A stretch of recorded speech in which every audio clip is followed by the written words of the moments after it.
A zorra e o galo.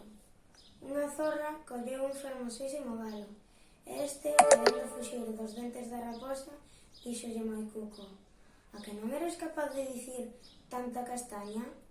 A raposa gralleou como poido: "Tanta castaña non vale, máis craíño, que iso nin Dios lo entende." "Tanta castaña", repetiu abrindo a boca dabondo. O galo saíu cacarexando con parte da plumaxe perdida. Pousouse nun carballo. A raposa dicíalle: "San Pelourán, baixa pola roupa." "Non baixo, non, que Deus me deu esta e hame dar outra." A raposa imaxinaba facer baixar o galo do carballo e comezou a frotar o rabo contra o pé do árbore, a ver se o cortaba. O galo, ríndose, díxolle: